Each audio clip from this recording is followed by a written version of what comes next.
ವಿಚಾರ ಪ್ರಸ್ತಾವ ಮಾಡಿದ್ದೀರಾ.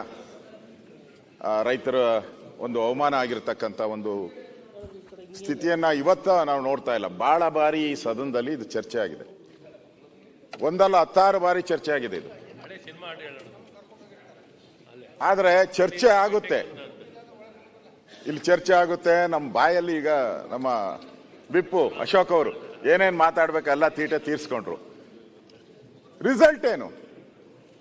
ಇದು ಇವತ್ತೇನಲ್ಲ, ಬೇಕಾದಷ್ಟು ಸರಿ ಚರ್ಚೆ ಆಗಿದೆ. ರಿಸಲ್ಟ್ ಅಲ್ಟಿಮೇಟ್ ಆಗಿ ತಮ್ಮ ಸ್ಥಾನದಿಂದ ಅಥವಾ ಸರ್ಕಾರದ ಸ್ಥಾನದಿಂದ ಏನಾದ್ರೂ ಒಂದು ಆದೇಶ ಹೊರಡಿಸಿ, ಆ ಆದೇಶನ ನಮ್ಮ ಸೆಕ್ರೆಟರಿಗಳು, ಯಾಕೆಂದ್ರೆ ನಮ್ಮ ಸೆಕ್ರೆಟರಿಗಳು ಇದಾರಲ್ಲ ಅವರು ಬ್ರಹ್ಮ ಇದ್ದಂಗೆ. ನೀವೇನೇ ಆದೇಶ ಮಾಡಿದ್ರು ಬ್ರಹ್ಮ ಬರಿಬೇಕದನ್ನ. ನಾವು ಬಹಳಷ್ಟು ಕ್ಲಬ್ಗಳನ್ನ ಈ ರೇಸ್ ಆಡ್ತಾರಲ್ಲ, ನೀವು ನೋಡಿ, ಅಲ್ಲಿ ನೀವು ತಿಳ್ಕೊಂಡಿದ್ದೀರಾ, ರೇಸ್ ಆಡಕ್ ಬರೋರೆಲ್ಲ ಸಾವುಕಾರರು ಅಂತ. ಟಿವಿಯಲ್ಲಿ ಅವ್ರನ್ನೇ ತೋರಿಸೋದು, ಪತ್ರಿಕೆಯಲ್ಲಿ ಅವ್ರದೇ ಫೋಟೋ ಹಾಕೋದು, ಯಾಕಂದ್ರೆ ಸೆಲೆಬ್ರಿಟೀಸ್ ಅಂತ. ಅಲ್ಲಿ ಬರೋರೆಲ್ಲ ಆಟೋದವ್ರು, 90% ಆಟೋ ರಿಕ್ಷದವ್ರು. ನೀವು ನೋಡಿ, ಅವತ್ತು ಶನಿವಾರ ಆಟೋದಲ್ಲಿ ನಾನು ನೋಡ್ತೀನಿ, ಅದೇ ರೂಟಲ್ಲೇ ನಾನು ಮನೆಗೆ ಹೋಗೋದು. ನಾನು ಆ ಪುಸ್ತಕ ಹಿಡ್ಕೊಂಡ್ಗೆ ಓದಿದ್ರೆ ಅವನು ಆಟೋ ರಿಕ್ಷಾ ಡ್ರೈವರೇ ಆತ ಇರಲ್ಲ.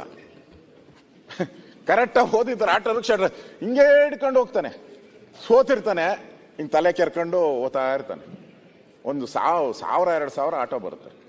ನಾವು ರದ್ದು ಮಾಡಬೇಕು ಅಂತ ಏನೇನೋ ಮಾಡಿದ್ರಿ, ಏನ್ ಮಾಡ್ತಾರೆ? ಎಲ್ಲ ಇವರೇ ಇದ್ದಾರೆ ಅಲ್ಲಿ. ನಮ್ಮ IAS IPS ಪ್ರಕಾಶ್ ಅವರು ಮಾಡಿದ್ದಾರೆ, ಕೋಳಿವಾಡ ಅವರು ಮಾಡಿದ್ದಾರೆ, ನಮ್ಮ ಎಲ್ಲರೂ ಮಾಡಿದ್ದಾರೆ. ಇದಕ್ಕೆ ನೀವೊಂದು ಆದೇಶ ಅವ್ರು ಕೊಟ್ಬಿಡಿ, ಅವರು ಒಂದು ಆದೇಶ ಸೆಕ್ರೆಟರಿ ಕೊಡ್ಲಿ, ಸೆಕ್ರೆಟರಿ ಒಂದು ಆದೇಶ ಗೌರ್ಮೆಂಟ್ ಆದೇಶ ಹೊರಡಿಸ್ಲಿ. ಇಲ್ಲ ಅಂದ್ರೆ ಸುರೇಶ್ ಕುಮಾರ್ ಹೇಳಿದ್ರು, ಸುರೇಶ್ ಕುಮಾರ್ ಇರು, ಅದನ್ನೇ ಹೇಳ್ತಾ ಇರೋದು. ಹೌಸಲ್ಲೇ ನಾನು ಕೊನೆಗೆ ಅಲ್ಟಿಮೇಟ್ ಆದೇಶ ಯಾರಪ್ಪ? ಅಣ್ಣ ಒಂದೇ ನಿಮಿಷ ಕಮಿಟಿ ನೇಮಿಸ್ಬಿಡಿ, ಒಂದೇ ವಾರದಾಗ ರಿಪೋರ್ಟ್ ಮಾಡಲಿ.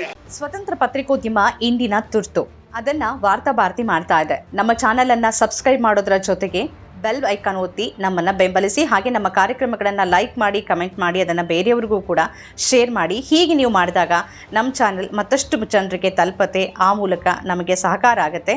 ಇದು ನೀವು ಯಾವುದೇ ಖರ್ಚಿಲ್ಲದೆ ಮಾಡಬಹುದಾದ ಸಹಕಾರ. ಧನ್ಯವಾದ.